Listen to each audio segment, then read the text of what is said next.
Hey, the Global Gardener. In this edition of Botanic Gardens Around the World, we're in the Montgomery, Alabama Botanical Garden, established in 1965. It was a series of like sports fields and things before that. There's several crepe myrtles installed with their different nameplates. The Gardens for Peace, promoting peace in the world through universal languages of gardens. Oh, that's the language that I like. I like these benches too. They're wood made out of oak. They're also called oak leaf benches, created by Beneath the Bark and contributed in 2017 by certain people. There's a second one and a two. Very pretty. That one was from 2017, this one's from 2018. Contributed through somebody's memory. Great thing to do in a botanic garden. It's free, just open. It's part of the Oak Park. It's within Oak Park, and they do have online, they're accepting memberships and things. These are some beautiful ageratum and begonias, red leaf begonias with red flowers. There's apparently daffodils planted here because there's signs for daffodils. There's this architectural drawing just on this board hanging from a placard. You can see Montgomery Botanical Gardens at Oak Park. It's just swinging free and very hard to read. It's like the original drawing, and it's just out in the weather here. So that's an interesting addition. The map of the gardens, and it did point out this is like hydrangea garden area. It's pretty cool. Got the crunchiness under the feet situation. I see an irrigation valve box. And here in Alabama, they like this pine mulch. They call it pine straw mulch. It's really interesting because I don't know that I would mulch underneath. Well, these liquid amber are probably okay, but some of the oaks, I don't think that pine mulch is the best idea, but they do it anyway, and they seem to be surviving, so that's cool. Southern pine beetle is this sign here. I'll zoom in on it, and you can pause to read it if it's HD enough for you. I don't know. Pine beetle in the south. They got some other pines planted in here. Here's the Oak Park sign, the back of it. This part is really awesome. It's a display garden of the American Daylily Society. And so they have just many, well, there's all kinds of stuff in here. There's Rudbeckia and some salvias and things, and some snapdragons, but there's also many different colors and varieties of daylilies, the hemerocalis. So that's really fun and exciting because daylilies are edible. I don't know if you know that. And also, I think the roots are edible too, but very beautiful. They bloom year round. Probably here they do. They go mostly dormant in colder climates, but they will keep flowers going all growing season. And these is like, I don't know how many, there's probably at least maybe like 50 varieties here, all different colors. Looks like they are winners of maybe the society's competitions for, because you know they have like doubles and fancies and edges but all kinds of wonderful colors. I really like daylilies. They're very hardy, very few pests, and they just keep going. This also says display garden of American Hemerocalis Society. So they got like double feature here. I don't know if you can read that, it's kind of dark. The Hemerocalis Society. So Summer Flirtation, Nancy's Quilt, Michelangelo's David, and then they're adding some more compost here in this rock-edged bed for future editions of Hemerocalis daylilies. Here's some edging of hydrangeas do really well here in most places, but here in the south, Alabama, Montgomery, Alabama, the capital. Here's Forsythia, the bright yellow flowers in early spring. They're one of the harbingers of spring. They really shine color, bright yellow, just like before they even leaf out. Before like dandelions. That's what I'm trying to get the words out of my face with. Here's these lions that, if you look on their website, they have a whole thing about the lions being presented here.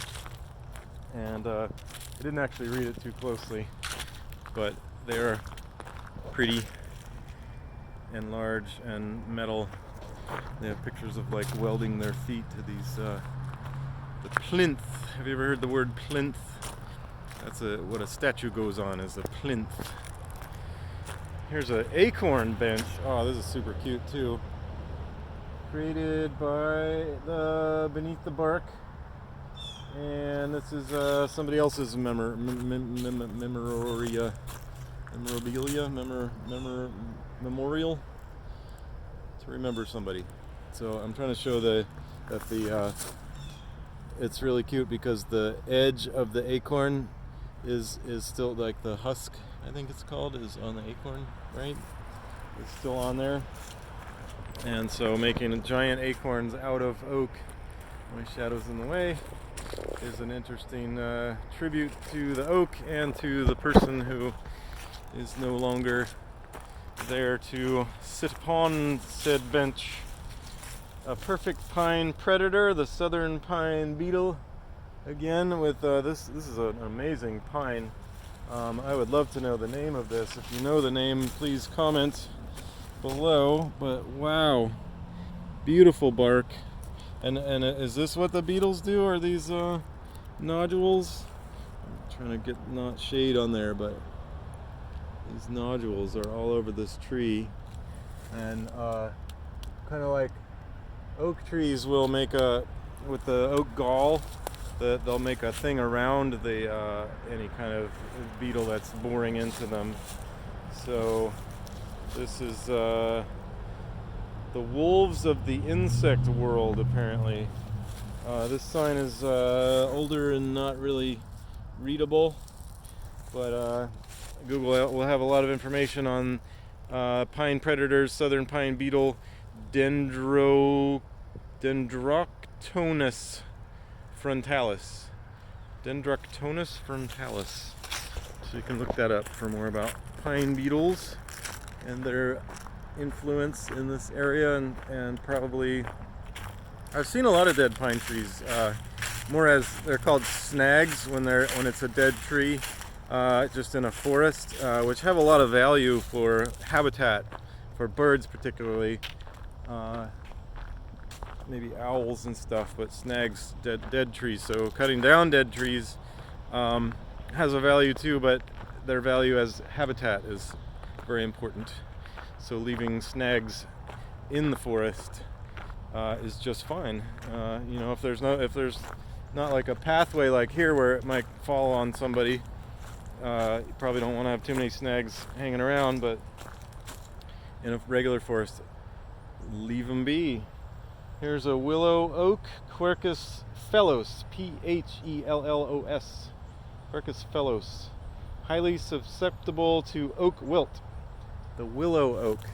This is a different kind of oak because it really does like a weeping willow. It's got a weeping effect. The branches are somewhat down. Of course, they're in fall right now. It's mid-November, so they're doing a fall deal.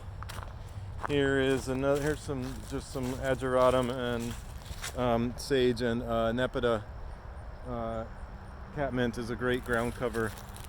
This is a cypress tree, and there's just a few different kinds of trees. I see a magnolia back here. This looks like a vitex, which is not too exciting this time of year, but when they get the purple flowers on them, yeah, they're amazing. Oh, it's just called chaste tree on here, Chaste, chaste tree is the vitex. There's a couple of them here. Beautiful tree. Has medicinal values also, but they don't say vitex on their tag, but you can look that up. And then some thick grass here. I see because I was checking out the fountain in the background there. Apparently there's a zoo somewhere nearby as well. So, but that's about it for. There's just a little circle here, and then you can go closer to see about some of the magnolias, and there's some camellias back here. And here's a little mound. Whoa! Don't drop the camera.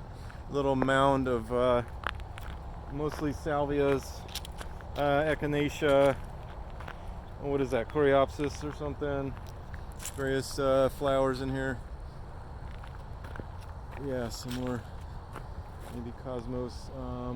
Some azaleas, and then some liriope back here. Just standard landscape plants that are very hardy, and they probably don't need to maintain at all. Because for a free garden, they don't usually do that. I don't know if you saw my Atlanta Botanic Garden. It's like $25 to get in, and they maintain the crap out of that place, and have a lot of events there also. But this is just a free garden that the volunteers come and make it really nice, and I appreciate kind of almost this more than the overly manicured sort of like Disney type environment of other gardens. But here's a Loropetalum, these purple ones. These are really nice. This is a great landscape plant. People shear them and everything, so they'll take that, but this is just what they do, and they kind of do their thing, and they'll get some pink flowers on them, but these purple Loropetalum are really nice.